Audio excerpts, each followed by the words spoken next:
want to, you know? I don't know that you wanted to give first. Well, if they didn't ask you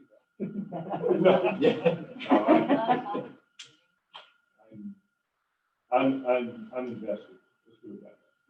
So,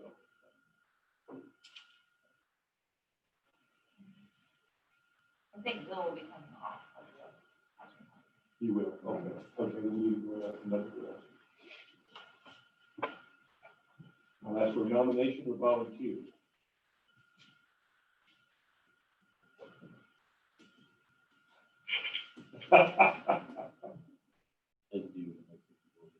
Pardon? I would do that. Okay.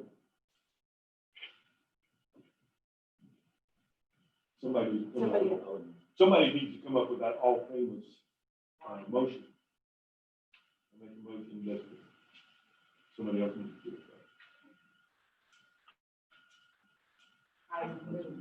Right. You make a motion, you make a motion that the nomination cease. Is that what I'm hearing? Yes. Okay. Motion that the nomination cease. Very good. I have a second. All in favor of Fine Lady for Vice President, say aye. Aye. Aye. Both same sign. Okay, we go to the approval of the agenda. Any questions or additions? Additions are to the new hire list. Bianca Rodriguez will be a long-term sub at Lynn. And Sandra Brown will be a long-term sub at Leslie High School. We will also be adding a number 17 to new business, section A, for Compliance officer. compliance officer. And section C, negotiations, will have to be executive session. Okay. Okay. I need a motion to approve the agenda as amended. I have a motion and a second. Any discussion? All in favor say aye. Aye. Both same sign. Do you have any visitors?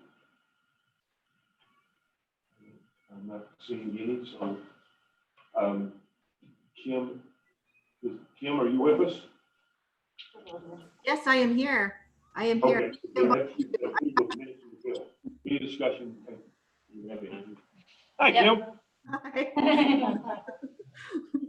I have a motion. I needed any discussion on the minutes or the bill.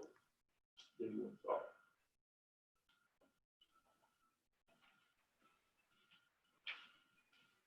Anything, ordinary?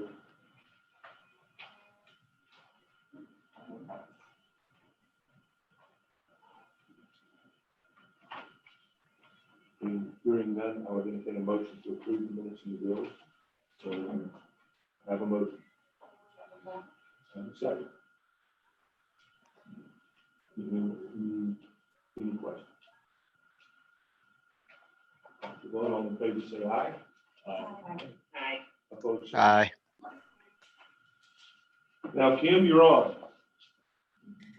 Well, honestly, guys, I don't have anything earth-shattering to share, but Mr. Wettig, I see you. I think I heard Mr. Harshberger's voice. Like, I just really want to say thank you to superintendents and to you as board members for your time and support right now. I know there's a lot of planning and uncertainty that's occurring. And Mrs. Nguyen, welcome to the greatness of all of this. And we look forward to your leadership and support also. So I just really want to remind you, if you need anything, please reach out. We do have some Google Classroom virtual support happening. And really, everyone doesn't need the same thing right now, and I understand that. So even if you just need someone to reach out to and talk through things with, please do that. But thank you for your time, efforts, and energies, and just know that we're here to support and serve the best we can. So keep up the good work. Keep your heads up. You got this. Are there any questions for Kim? Thank you, ma'am. Okay, we'll go to old business. First is the ESSER funds. That is the COVID relief money that districts applied for. And then we get a portion of that. Approximately, our portion is $150,000. I know at the last board meeting, you guys kind of talked about some things that we could do with those funds. And so that's where I'd like to have some discussion and possible approval of what we can do with that $150,000. So that's $150,000 that's not intended to be pass-through money or funding? It can be a combination, yes. This is what you were talking about. Right. So individual districts provided application on specific. And from what I understand, some districts did specific, and then some, John gave a generic blurb, so it's combination.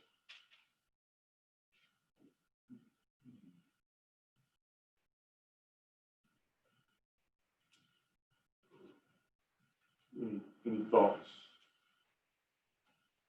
I know one discussion was to do a jumpstart program for some of the students, but that may, who knows what the decision will be with the state board. Some had talked about using it for supplies for COVID relief, like masks, sanitizer, plexiglass dividers, special masks for our speech and psych folks. Do we have a plan for how we're going to get that to PPE yet? I mean, that seems like a really high priority to me. Well, and I know that we've been ordering as we can. A lot of that, there is a limit on how many you can order. So Terry's been ordering as she can. So what role are we as a co-op taking for that versus the individual districts providing? Because I'm pretty sure that we as a district aren't going to tell our co-op employees, oh, you're getting your PPE from someone else. Well, and then we also want to have a stock here so they can come get them from here.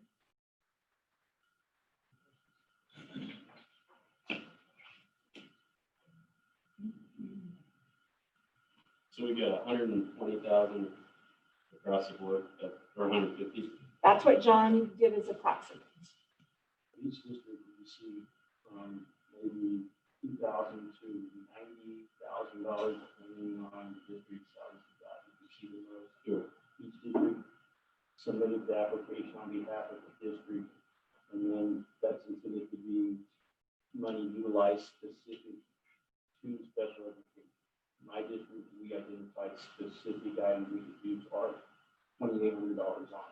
Other districts like use Don's generic. We could pass the money through to the co-op, and then we could sit down and say, hey, we would like to spend this money in our special ed department, and then you could write us a reimbursement check, or you could use the $150,000 to spend all on PPE, which is 613. You could use the $150,000 to offset assessments. What direct financial impacts have we seen at the co-op? I mean, I know I'm asking you guys, but somebody has that answer. What are the direct costs from Yeah. COVID to 613? Good question. I don't know if anybody has a clue. I would say the conversations I've had, and please speak up, and I've sent an email and we've shared conversations, is that the districts seem to have absorbed a lot of the direct change that was implemented because of COVID. Like 613, I think, maybe did a lot of communicating on how the districts need to be maintaining it. But I would ask the same question. I don't know what the direct cost is during that time period, because that money is spent for COVID changes during that time period. Now, that doesn't mean right now you now have to allocate the resources to PPE, which I'm not sure where those funds come from. If you're saying you have 700 employees and you want to have a stockpile, but in my district, everybody's going to have access to our PPE no matter what. Like you said, I'm not going to say you're in special education, go to I can pick it up. Well, yeah, we're now in half the way. We're going to say good bits and bits. So Well, and we had an increase in some of our online resources. Yeah. Because we used them more during that time period. I mean all this.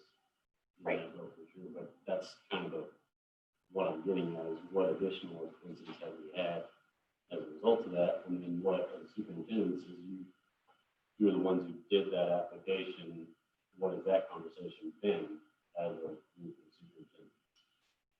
Well, and I'll give you an example. One of the reimbursements for my special ed teachers was a simple $200 internet stipend. We paid all of our teachers a $200 internet stipend for the 2 months they had to have, either they upgraded their internet or they just had to maintain it working from home. Yeah. So I was going to take $400 out of the $2,800 and give it to my 2 special education teachers. And if that, wasn't available, we paid for it out of our general funds.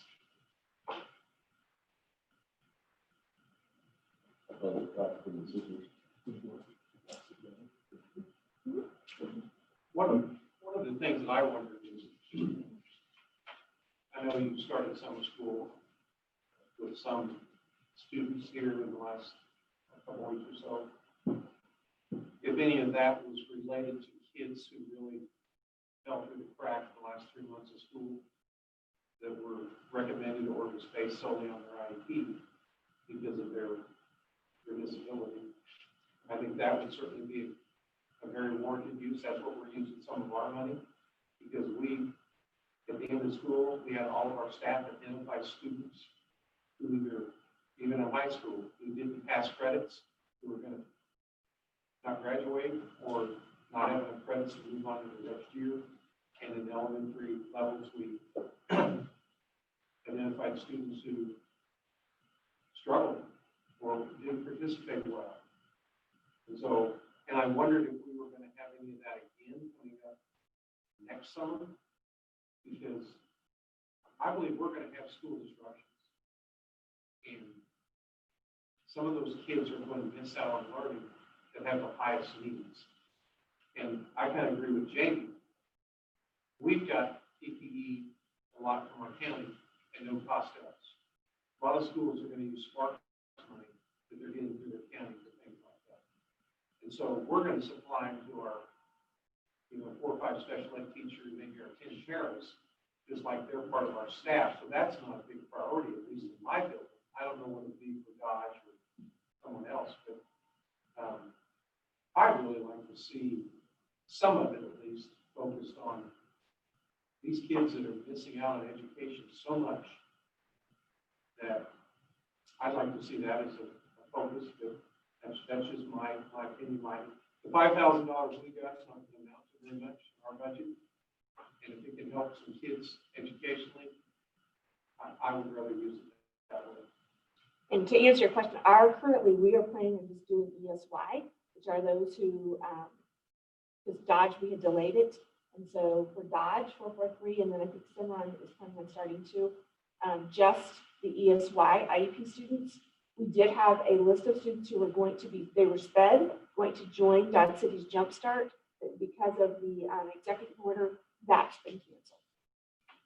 So the Reg Ed side's been canceled, but we can still do our ESY because it's going to end on August the 6th, and the order doesn't take effect till August 10th. In our district, I feel like we absorbed the cost of the additional operating. In the summer, we did 2 weeks training with all of our staff, including special ed, and we were in there STEM ourselves. We incurred that cost. So we tried really hard to be forward and planning and preparation. And then we also have 2 students that were recommended for the school year, and only 2, because we did such an effective job of intervening. Those parents chose not to participate this year. So we feel personally that we've already absorbed the costs, and we think it would be appropriate for us to, have that apply for our own contribution that way, because we already spent it. We've continued this summer by training people, including special ed people, and we have paid them. That's our thing. It seems to me that there's always a use for money in whatever organization you're in, but it doesn't seem that the special ed co-op has a clear and direct need for expense that has been incurred that these funds should go for. It seems to me that maybe in some form or fashion, that it does go to the district. That it goes back to the district, and maybe it's 90% goes back to the district and 10% get used towards PPE at the co-op level. I don't know, but I do think that the districts have taken on additional burden in this, whether it be technology burdens, whether it be staffing, whatever. And that's probably a good idea, Brian, because one thing I wanted to say was, in defense of the co-ops, I don't think there's been very clear direction on what that money was supposed to be allocated. And I don't think it's clearly outlined how a good way to spend it is. I believe what the intent was when it originally started was to make sure that we didn't forget all of our students. And so I believe they wanted to make sure it was divided up so that there was an equalization, if you will.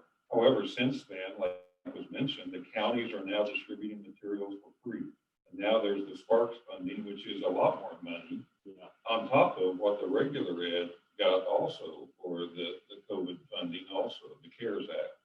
And so there's all these pools of dollars that are going around, and we're trying to figure out where it all can be allocated. So every district deserves some money because, as Brock mentioned, that we're absorbing the cost. We're including everybody, and we're not going to not provide masks in this room because, oh, that's a 613 room. I mean, that's not going to happen. So I think it's equitable to be fair to all districts and to divide that money up proportionately. That seems fit.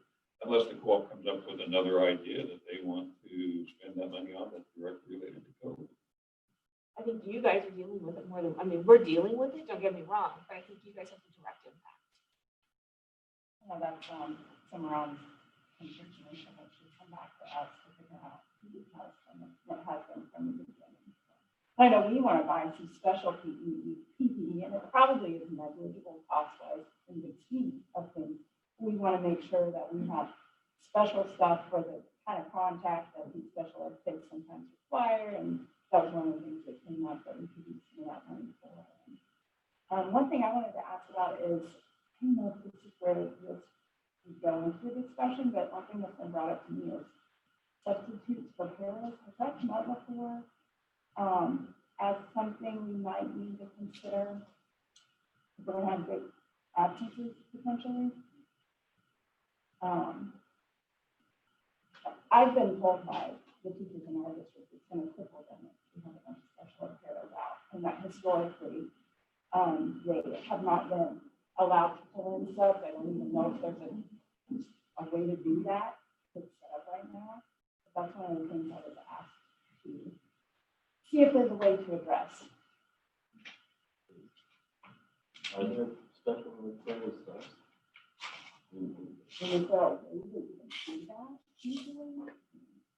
So typically what districts do, we do not log it because we really can't. We use our other staff members to cover, which is best practice. And there isn't much we can do. But that's what has been done. Am I wrong? I mean, we find a way with our own local paras to cover short stopgap time period.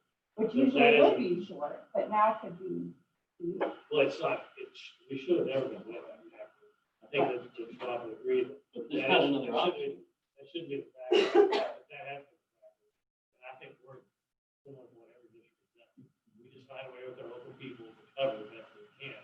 We don't document it because if we did, it would technically be a violation. So we just cover and then move forward. But it's always been an issue. We just found a way to accommodate with our local staff. Because they're really vital. I mean, We also know that special ed parents in the classroom, and they get support outside special ed as well. Yeah, we all stretch to the back. Well, and with MTSS, you can do some of that back and forth, whereas years ago you couldn't. I think one of your answers is you could, as a district, choose to give a direction to the superintendent to hire a sub for a pair, just like you would hire a sub for a teacher. The question then at the 613 level is, with the co-op reimburse you the cost of that sub for the para?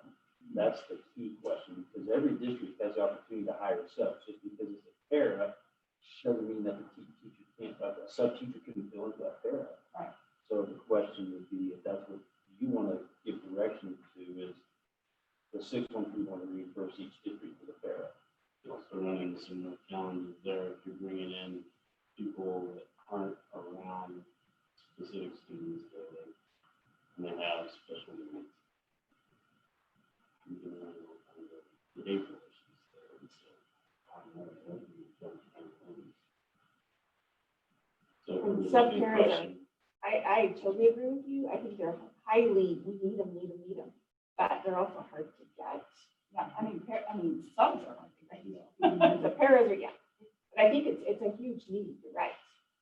I would recommend that possibly as 613, we look into developing, see if we can, all we can do is try getting a pool. and if it was a teacher, instead of, like, that's what you're saying, right? You pull from the substitute teacher pool, and it carries out to help in the classroom. Right, nothing says that a substitute teacher couldn't be contracted to come in with a para. Yeah. I wonder if there's a pool of retired teachers, preferably special ed teachers, that would kind of create that regional workforce. Not in the COVID era. In the COVID arena, in the COVID era, is what I'm saying. Well, We're gonna have more trouble with subs this year. Can you use that for, let's say, somebody has to be quarantined for our teachers? Or Yes. And then ESSER fund be used to replace the cost of that person who's going to have to be required to be quarantined? Is that the use of it? That is my absolute biggest fear. If we have 50 teachers quarantined because they were exposed. You're going to incur a ton of extra expenses. Doesn't that come out of the other? But that's, I'm just saying we're gonna have empty classrooms. Right, I mean, they have, that's what we think might end up shut down school before anything else, on how many staff. So what I'm hearing basically is to take that money and throw it back to districts and let districts determine.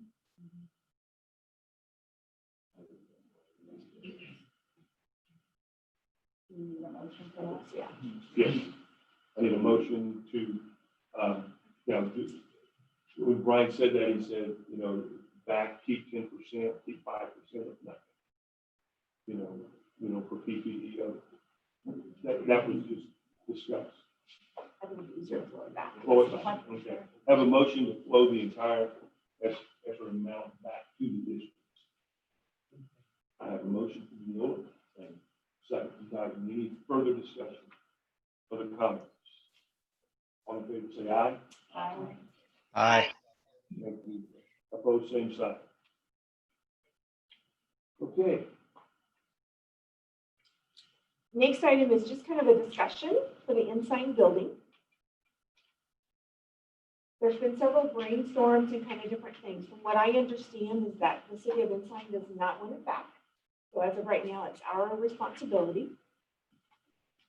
Roller Right? derby. You clean that gym out, brother. give me a bop. We're working on it. So that was part of my my thought processes here is what do we want to do with it? I know there's been some discussions about creating an alternative school. One idea with that would be the funds it would take to get Ensign back up to code. Number two, by doing that, I'm thinking about access and equity in terms of coming necessity to Dighton to Ensign with a student who needs to get an alternative setting on a bus for an hour probably is not a wise choice. Same with like Kismet Plains coming, but that could be an option. That's a building that's available. And I know that there's a need for additional alternative seats based, because currently we have TEC Rialto Way and their caseload is very limited. And so an additional site would probably be very beneficial. Some other things to think about, Ensign was broken into again. I think it was on the 8th of July.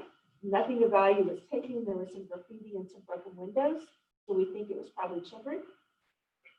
Instead of someone coming in there, because there's lots of different things like ruthless tools, and none of that was touched. So that's why the sheriff thinks it was probably just a student or a couple of kids messing around. And so, again, just your thoughts in terms of what we want to do with the building. If we tend to want to move ahead and get rid of it, we need to get rid of all the equipment because there's lots of just old desks and chairs and that kind of thing. But then on the flip side, we still need a space to store our OT/PT equipment. Because there's, they come and go, and like, I know we have a hospital bed, those kinds of things that we need a place to store. But then we also maybe want to think about what do we need to do for security to ensure that the assets we do have over there stay safe.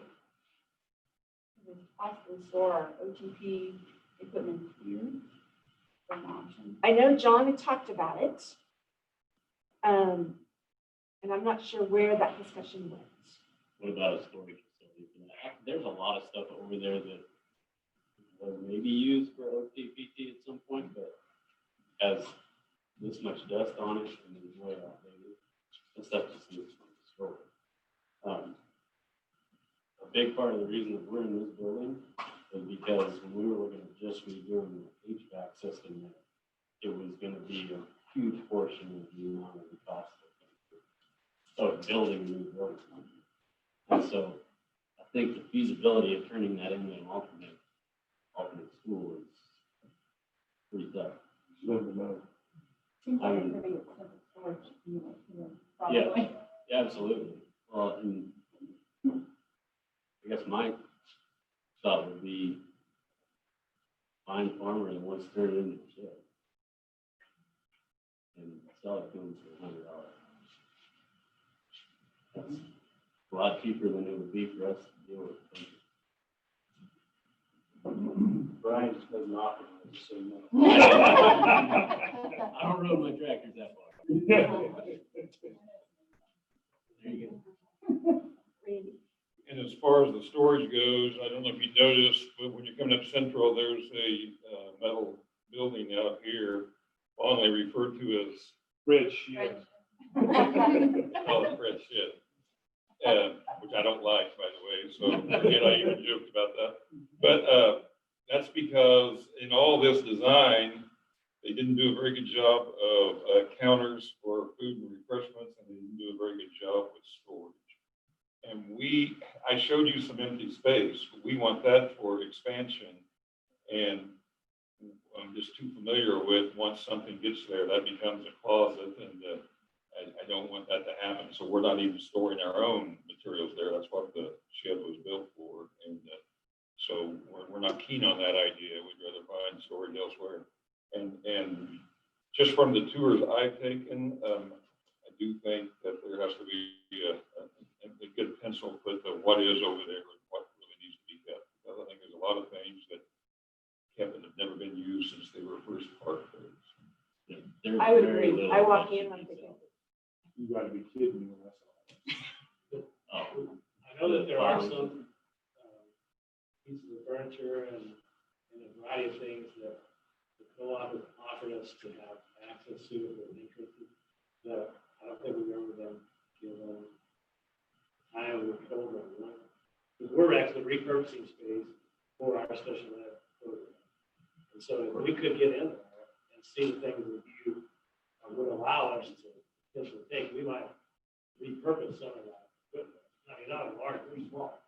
But I think that other districts might have that opportunity too. But since we're in the state of, we're repurposing areas for our special ed delivery, we can potentially use a little bit. well, and I know Jason was working on a list. I was going to send out to teachers, but we can definitely do a time. If you could give us a time where we could come over and look and then label the things we want, and we would come pick it up. That I wouldn't know until I So, saw what you had and what you're willing to let go. would Bruce have the ability to kind of put together up in the old gym or something? It already, A lot of it already is. I know That's the right. rest of the stuff is there, but he already has a okay. set up to look almost like a cell. Yeah, he's already been working on that. Then why don't we set up 2 or 3 days or a day where districts can come? Take it. And you may be surprised, but with our old administration building, which we are demolishing, we've been selling a lot of things on Purple Wave. Yeah. And you can't believe what sells. So when you get to the point that, People need stuff for their own Yeah. options. but obviously, if you can repurpose it for special ed needs, that's the right thing to do for you. So, But yeah, and then everything that's left over that seems to have some value, throw it on Purple Wave, and then include the building. Being serious. Look, just demolishing a building both is no fun. That one is not one we want to have to deal with. Right, because I know. there's- We don't have a choice here, but you don't want to have that loan, because that's a lot of money for tearing something down. It's terrible. Yeah. So, We had one gentleman that was interested in that building, is that correct? To drive him. The what? Drive him. By all means. You want to rent it, you want to You want to lease? yeah, lease it. Well, maybe. We can make it $100 lease For in perpetuity. Yeah. do we have an auction to Leave that one. 200? There you go. You got your auctioneering points going? I can do it. I will send out some calendar dates in the next week or two that will be open and have people come out. Okay. Any other discussion about that? Okay, I can roll. Now we go to new business. The organization. Okay, I understand we can vote on this with one motion. Our president of our board said that she had to read them all. Pardon? Okay, but there's no verbiage here, so I'm thrilled. Okay, the organization, renewing the organization is Select Commerce Bank Garden City as official depository, adopting annual waiver requirements for generally accepted accounting principles. Appoint clerk and treasurer, Clerk Lisa Sneed, treasurer Jerry Julian, and deputy clerk Jesse Stapleton, and deputy treasurer Jennifer Rucker. Establish board meeting dates, and you'll see those in your information. Appoint district keepers representative, that will be Lisa Sneed. Appoint attorney 4613. We are appointing KASB.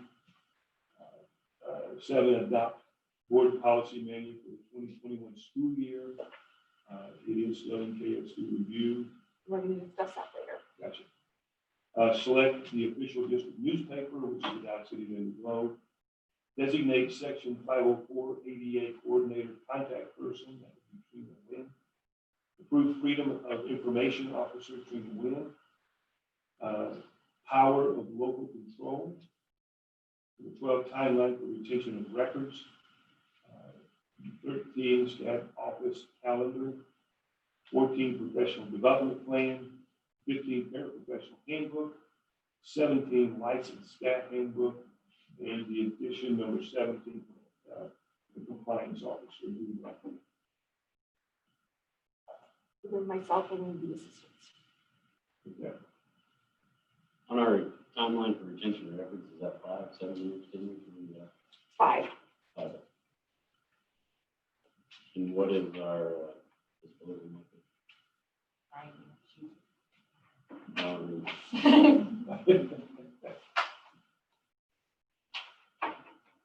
Okay, any other, Ryan, did you get your question answered? No. Pardon? No. What is mine? Any further questions, comments regarding the organization for 2021? So that doesn't tell me how you dispose. How do we dispose of it? How have we been? I mean, in general, do we burn them? Do we shred them? The reason I ask is because there's a huge stockpile of them in Yes. the building.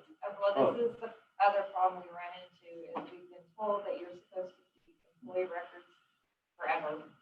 You're supposed to keep contract paperwork forever, board minutes forever. And yes, it is all currently stored in Ensign, and there is not ways to store it. So is there a way that we can, and I know this, you don't want to choose me for asking this, but at least going forward on those things that we want to and need to keep, definitely have those stored electronically. instead of, But according to the auditor, you still have. Welcome to 2020. all right, well, I'm not gonna hang us up on this, so I move that we approve the organization list for SKACD 2021. Have a motion and a second. Any further comment? All in favor, say aye. Aye. Both same sign. All of one of these. I don't know if it's forever. Is there a time limit for the records? I thought there was, but I'd have to refer to council at KSB. But I was looking at the materials. Did you hand out what the state hands out in the budget package? Well, I also talked to HR, and she said they do paper. Of employees?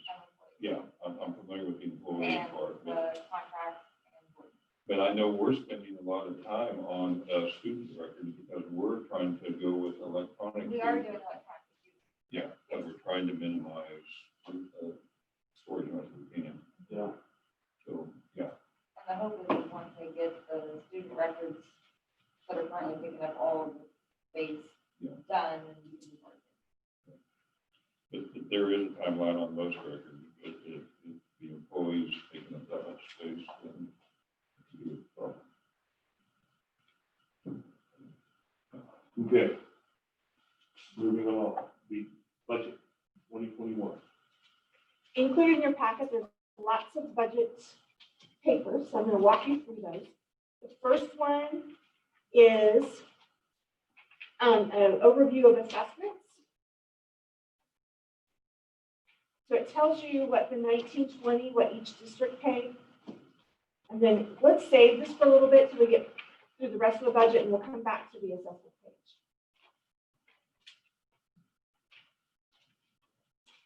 Lesson learned, next time I think I need to do page numbers.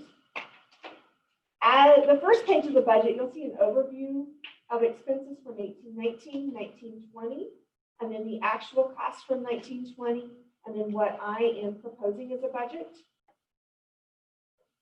And that is your the revenue coming in. As you can see, our Medicaid came in less because we didn't have as much billing March, April, and May. Our categorical aid has come in less. And so those are two places of revenue that we will take a hit. You want to move to the expense page? Can I ask real quick? On Yes. those?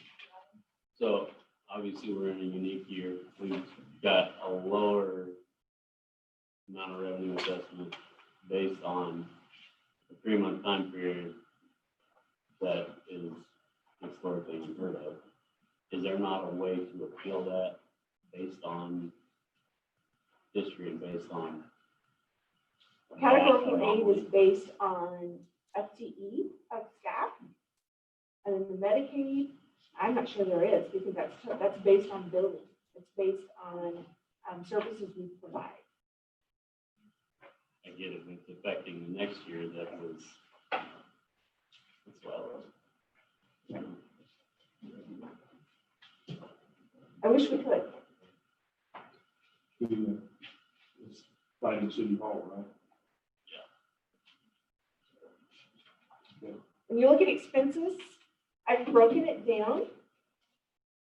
Instruction, and again, you look on expenses, there's instruction and then support staff. The last couple of years, all of our teachers and all of our paras were under instruction, including psych, counselor, nurse, and those need to be broken out to support staff. And so there hasn't been a great way, and so I went through and literally have done hand by hand and adding. And so you'll see actual and then budget increases. Part of that increase is due to proposed salary increases. If you can see in 1920, budgeted $7 million for certified staff. Actual, that's where I went back and broke it down. And so approximately $4,305,000, that's just instructional teacher staff. and then the pairs underneath. And then 2 pages later, when you see support staff, I've added some in. You'll see blanks from 17, 18, 18, 19, 19, 20, because those were not broken down. But our auditor has asked that we specifically break those out. Under instruction with item 300, purchase professional and tech services. We actually came in at 719,000 last year. I've broken that amount down on the next page. Part of that came from, we were charged twice for Fort Hays for some teletherapy. They accidentally forgot to bill us for the year before. So that, I decreased that and taken it back down to 600,000. A couple of things we have talked about as assistant directors and myself. We currently have had, and somebody else do our IEP reviews. Basically, she's compliance only, not giving direction on goals, not giving direction on those kinds of things. It's more a check mark to make sure everything's included. So we're kind of proposing moving some of that money out and instead do stipends for some of our instructional staff to help review IEPs. So move away from that IEP contract, review contract. And I think if we figured out some stipends, we'd actually spend less money than what we're currently spending. Can I interrupt a second? Because I know several people have asked about the Wi-Fi. I got the information. You're supposed to choose iPad. Please listen. Choose iPad, no matter what device you have, and then the password is lowercase USD 443 iPad. All one word, USD 443 iPad. And that should get you on the Wi-Fi. I apologize. That'll do that.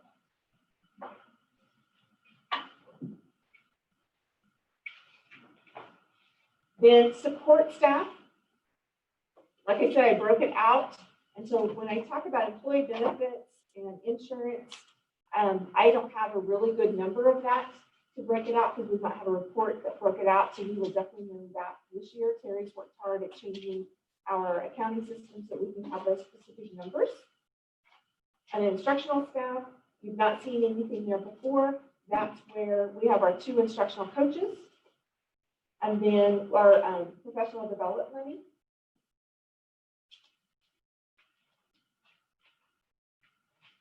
The general administration.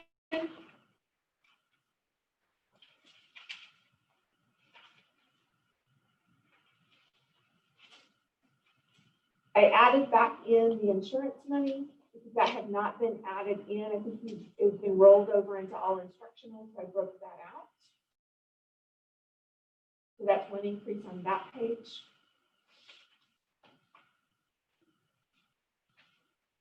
Then under operations and maintenance, I originally was going to lower our heating and electricity bill, thinking nobody's over at Ensign. But we also, in the contract, we have a certain percentage of the utilities for this building. And I visited briefly with Hammer. We've not gotten bills here yet. And so we're not sure what that percentage is going to be. And so I've upped that a little bit because I'd rather be on the high side than on the low side.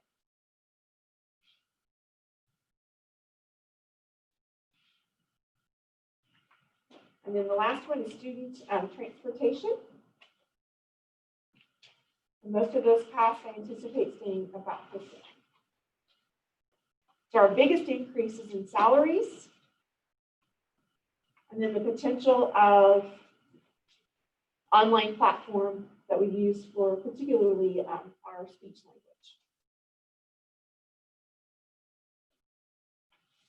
Did our transportation expenses go down in the last part of the year, I assume?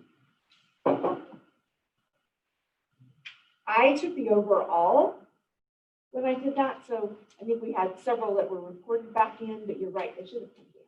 Well, I'm just trying to think. So actually, he budgeted 216,000, and our actual came in at 164.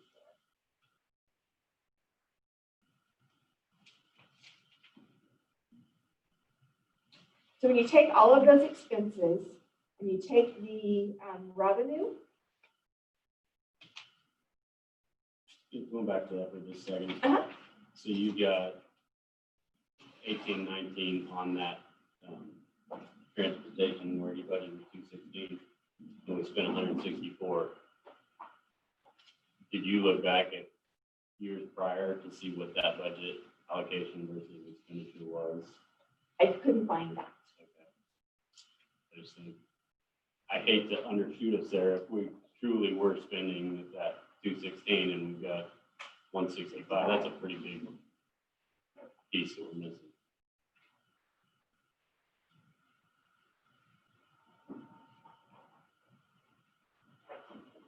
If you go back to the second page, it has revenue and then expense.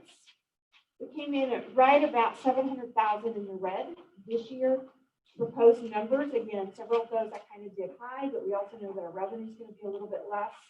We're about 1.5 million in the red. I know I had some conversations, and Jeff and I have had some conversations. I don't like running in the red, but we also know we have a reserve. Our reserve is currently sitting at just over 7.5 million.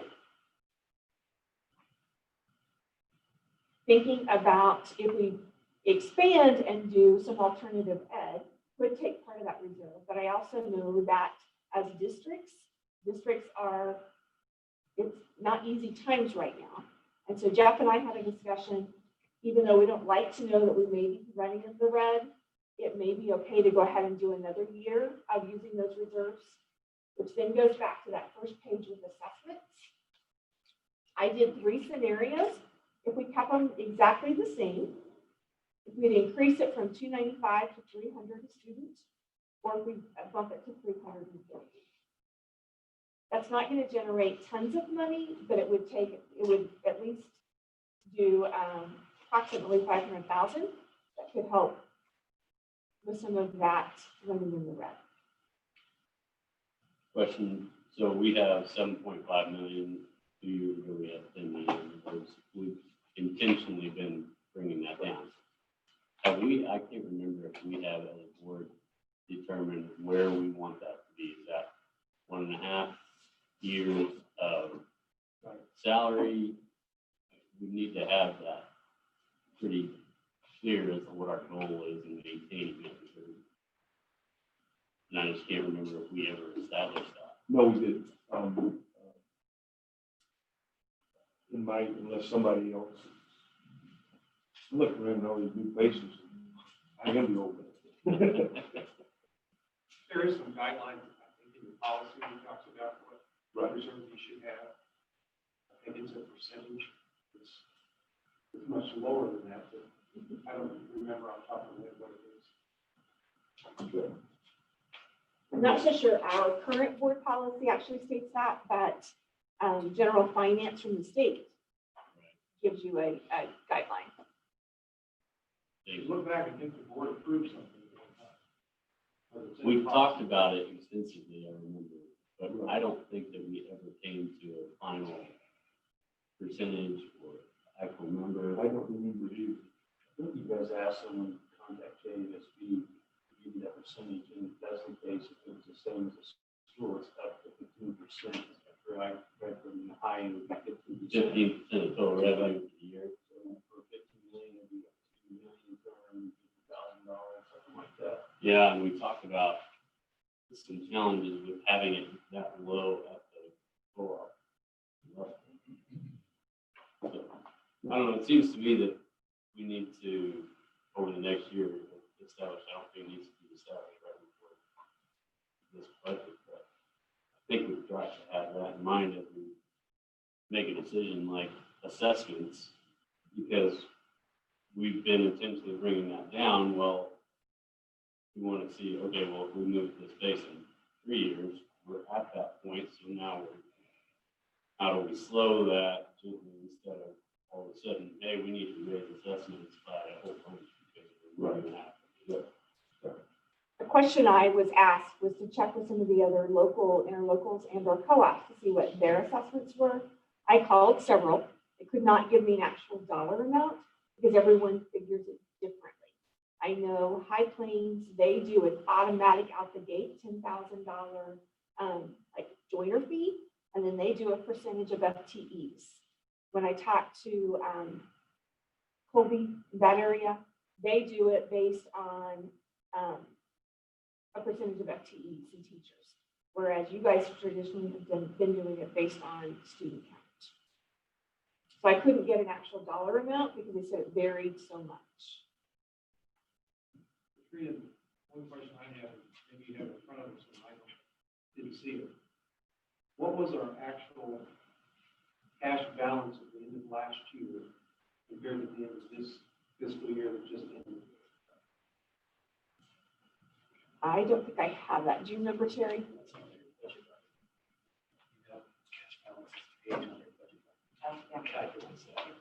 It'll give you a 3-year.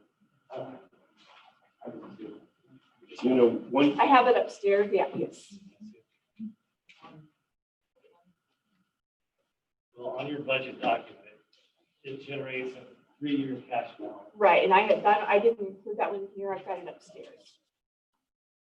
I was just curious exactly how much we dropped from last year to this year. Because back in, I think it was May or June, I think June, John thought it was going to be over $3 million drop. In 1 year. Which is significant. I know at one point, one document I saw, we were right about 10 million, and now we've ended about 7.5. I feel like that was over a 2-year period, but maybe I'm wrong. I think that's my memory. One of the things we're committed to is to giving you more hard numbers. I mean, more hard data. You're going to see this kind of data every meeting, all the time, because I was in negotiations and we were shooting in the dark because we just didn't have hard numbers. And so some of these numbers are going to be a little unsettling at first because we've never seen them as a board, not in 4 or 5 years. And so, but we're just not going to show you the hard numbers where we are, you know, in the budgeting process and then on a monthly basis, like you all do at your school. So, so anyway, that's. Can I ask?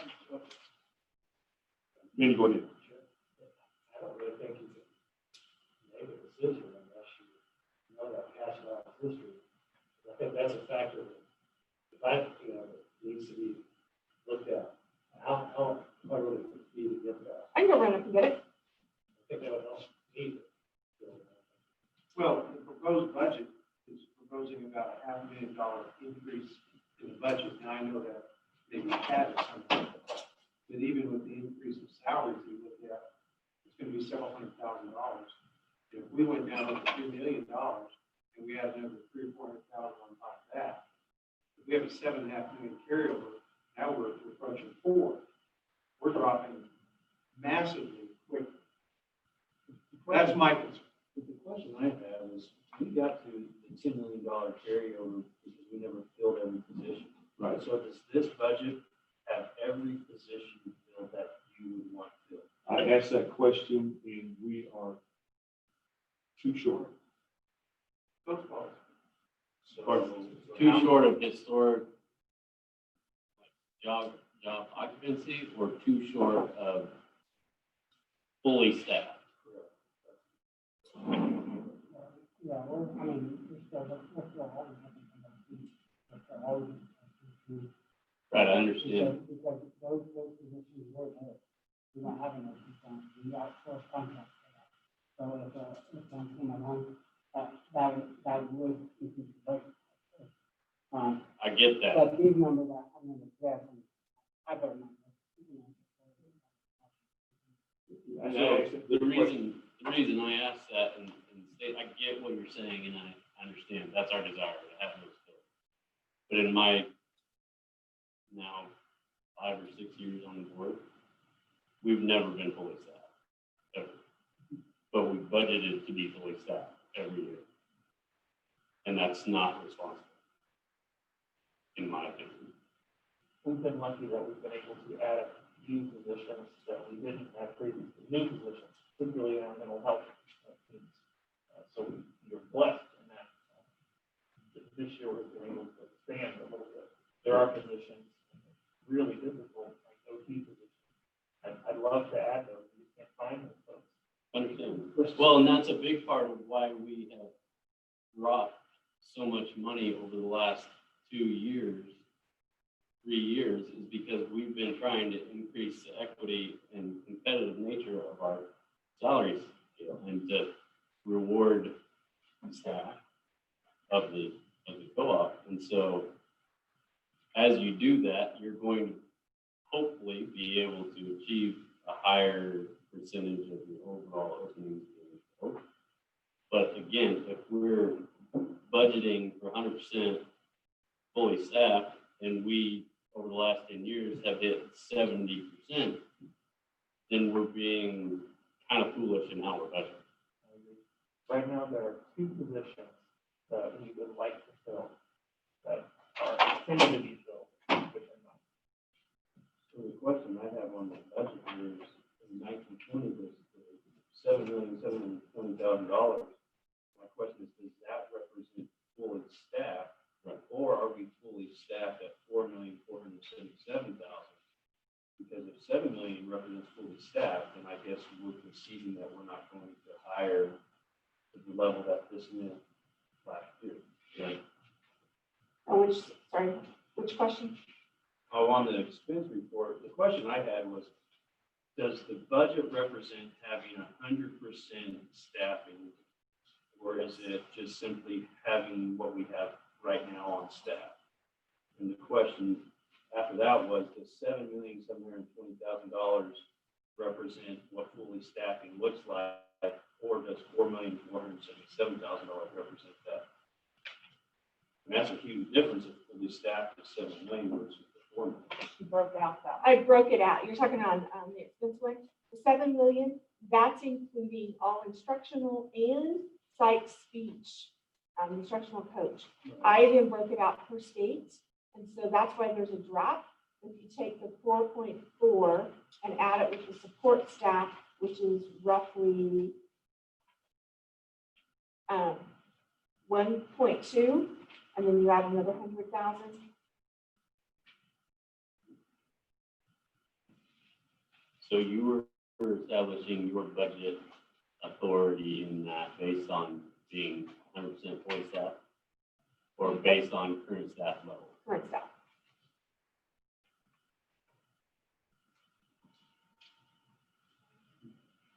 But we are really close to being fully staffed.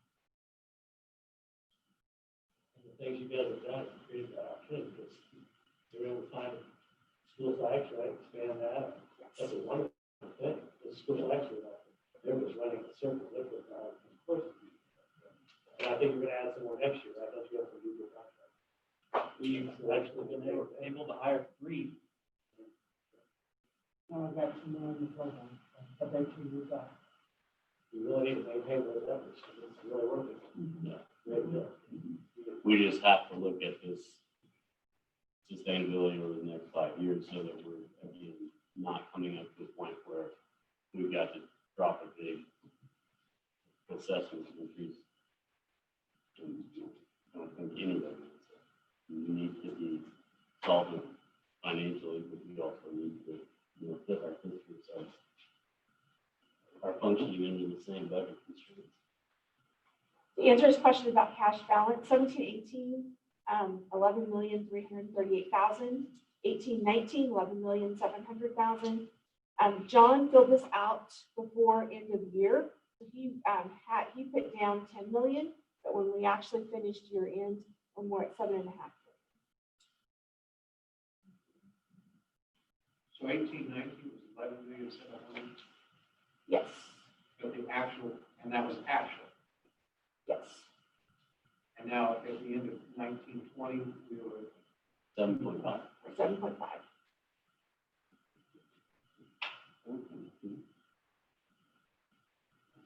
almost 4 million. We're authorizing 4.2 million. Yeah, when I asked for the cash balances several months ago, I was stunned. I'll be honest with you, I was stunned because I try to keep up with that, and, I'm not sure. I've never had it pointed out to me where that was.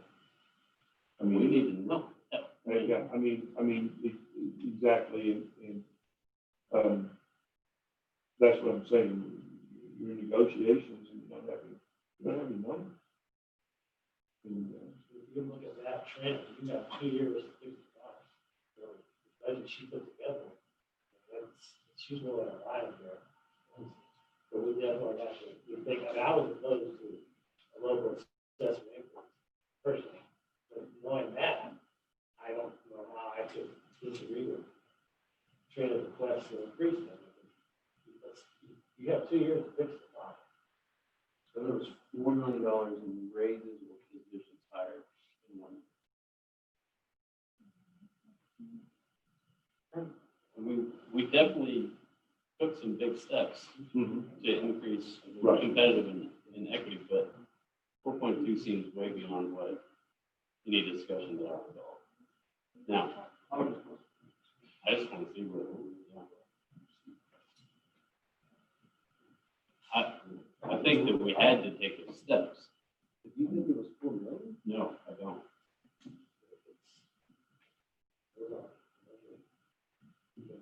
Those first years, those are high performers. Yeah, I mean, this year hasn't been. right.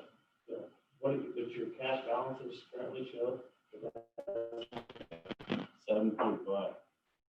So 11.7 was never a number that I recall hearing. It was always ballpark 10, and it would be a more specific number that John gave us on occasion, but I never recall 11.7. I definitely don't recall any discussion that was moved down in a single calendar year at 4.2.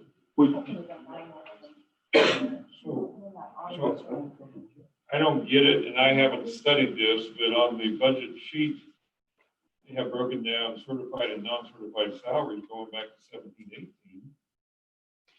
compared to what we're budgeting this year for, and I'm just talking salaries for certified and non-certified. We're spending less this budget year than we did in 17-18. So how would your reserve go? I mean, 70% of everyone's budget is salary. And special ed ought to be higher, so something's not adding up, because if 3 years ago we were spending more on salary than we are this year, why is our reserve going down $4 million? See, there's no way we were spending more on salaries than. That's what it says here. Yeah. I'm just going by the sheet I'm reading. Understand, I'm just saying, there's no way. You see where I got that?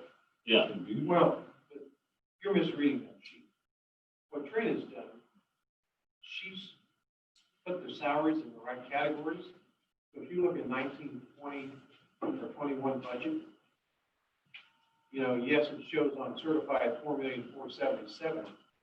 But if you go back several pages, there are no salaries in student support for 18, 19, 20. There's no for instructional support staff. She's put them in the proper place. So now that's spread out where it should be. And so you don't have that much more in salaries. And without being able to add up that total. But I can tell you, when we looked at it last year, I calculated, it looked like to me that the salary increase for everybody, because a lot of people that got over 10% increase last year because of the way what was added to the base, and then we raised that differential for the special staff, like the Additional speech certification. pairs, additional certification, your sites and stuff like that. I think the salary increase totally might have been between 1 million and $1.5 million.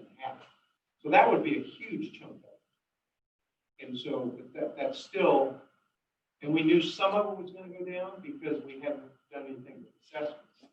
So you're probably going to go down at least another $1 million, or maybe $1.5 million by not changing assessments. So there's about $3 million. But maybe there were some expenditures there that weren't totally accounted for. I like how Trina has put that into the right categories, because I think that'll help everybody going forward. But I'd also double check that auditor's numbers from last year. Was that from the auditor's number? This to is make what, sure that's what, because I questioned that, because I could never get my numbers to total for this. you I'm should not an have a cash accountant, balance but- for every area from your auditor, from the, when the budget ended in 2018-19. And it should be right on your audit report. So I think we'll have to look at assessments. If we, even if we have $500,000 increase in salaries and expenditures this year, I mean, you're still looking at a huge drop. 125 teachers simply giving a $10,000 raise is only $1.25 million, which means there's still $3 million.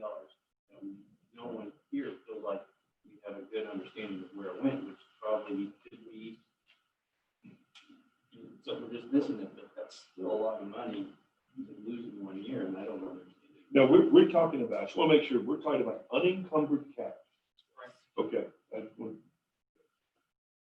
But we did know we were going to eat up from the 18-19 into 19-20. We knew we were probably going to eat up at least $1 million and $1.5 million of that budget just by not doing anything with assessments. Yes. And then when you give $1 million to $1.5 million salary increase, that's right at $3 million. So I don't know where the other numbers, and maybe the salary increase ended up higher than we thought. Maybe we filled a few more positions that we hadn't in the past. I don't know, were we closer staffed this year than we were the previous year? If you had 10 more staff, I mean, $60,000 a person, there's $600,000 right there. And if it's a site, it may be 75,000 a piece. So now you're looking at maybe 700,000 or 800,000. So there's a lot of factors that can be laid in. Yeah, I think we just have to see it. But I'm thankful we haven't had to pay for increases for, what, 3 years now? But personally, we're going to have less money next year in our district because our enrollments is up, even with the increase in the state. But I don't want to get 2 years down the road and all of a sudden, oh, guess what? We're going to pay $500 per student because we haven't put anything in now. And I know everybody may not feel that way, but I'd rather put some in now than be hit with a big one. There's a district not very far from us that either last year or the year before raised assessments in the middle of their school year for every school. Some of you probably know which co-op it is, but it happened. I think a good number, though, going back to where we started, is what is the amount we should have in the reserves? If it's $5 million, then that $1.5 million deficit is going to bring you down to where you need to be. If it's $10 million, then we need to figure out how to get to $10 million. That was a question asked by the board a long time ago, and was never answered. But every year at the budget workshops, the state says you have to have 15%. That's for this. I would say co-op would probably be a little bit more involved, so that'd be more than that. But every year, that's what Craig said. For us, now there are districts that aren't there, but most districts have a thing. I don't know what it would be for co-op, but I'm sure Craig and Bill could have a big influence on helping us know what the actual number should be for co-op.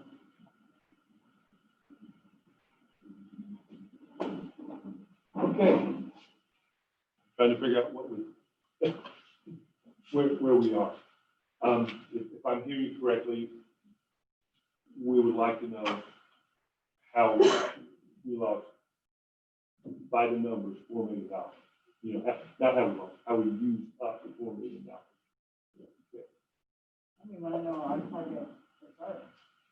Yeah, we need to establish that for sure. We need to establish a plan for 5 years of informal assessments to get to a point where we're more level and not coming out of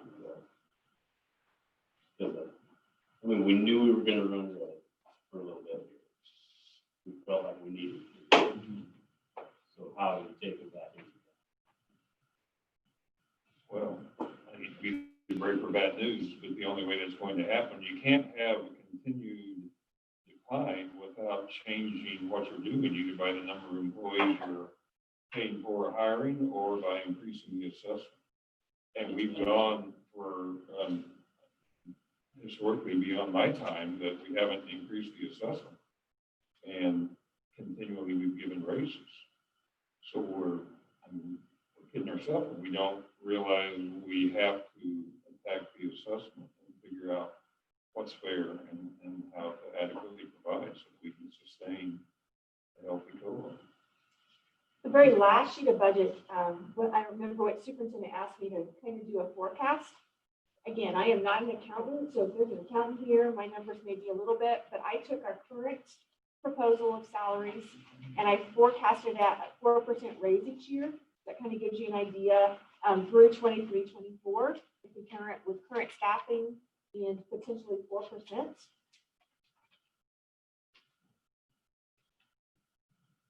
Just to add another piece to the puzzle in terms of as we're thinking down the road. And this is current staffing, not 100% staff. But we're really close to 100%. Which is really refreshing to hear because we spent a lot of years going, we've got so many openings, we need people. So while it's difficult to have these budget conversations, it's really nice to have the staff serving the kids and in school districts.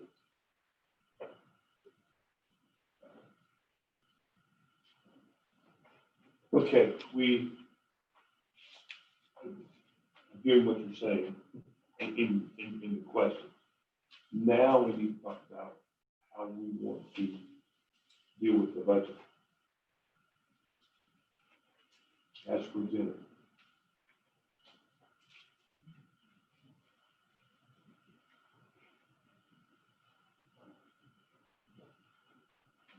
This for me, and I guess maybe a question as we talk about this budget. I mean, we're sitting here talking about income and expenses for the year and dealing with the budget, and then I'm looking at our agenda and we're getting ready to talk about staff salaries, administrative salaries, current salary schedule. Right. Do we have the cart in front of the horse, or is the horse in front of the cart? I was kind of in the same boat there. I feel like maybe we need to table this for a minute and have these other discussions. Great. I did try to add in, when we talk about budget, I did try to add in part of the proposal, at least for certified staff into those numbers. Maybe not 100% of what they've been negotiating, but it's really close. Okay. So as the board members are in favor of tabling this right now, going into the executive session to talk about negotiations. And then before we do leave today, we do need to make a decision on assessment because superintendents are waiting on Form 120. Okay. We're probably going to need, I would say 20 minutes. We'll start there. I have a motion to go into executive session for 20 minutes. Second. I have a second. All in favor, say aye. Aye. Opposed, same sign. We keep the board members and the superintendent and the directors. I don't even move my body. Pardon? Thanks. They would leave the executive session.